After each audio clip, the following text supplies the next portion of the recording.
এই প্রবাসী জীবনে আর কিছু পারি মন্দারে না পারি, 12-13 ঘন্টা ভাই ডিউটি করার পর বাসায় গিয়া ঠিকই সুন্দর করে খানা বানাইয়া খানা খাইতে পারি।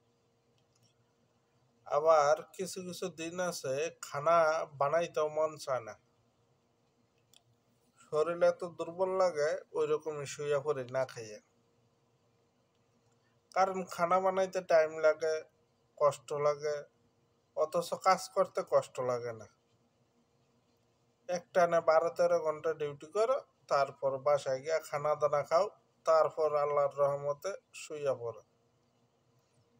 শুইয়া মোবাইলটা হাতে লইয়া ঢুকো ফেসবুকে।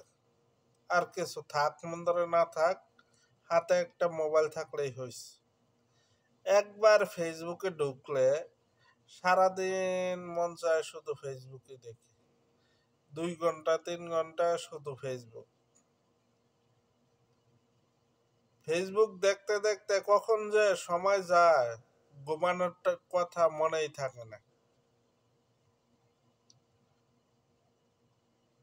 সবচাইতে গুরুত্বপূর্ণ বিষয় হলো ডিউটির শেষে যখন নিজের জামা কাপড় নিজের ধোয়া লাগে, এর চাইতে কষ্ট আর কিছু নাই।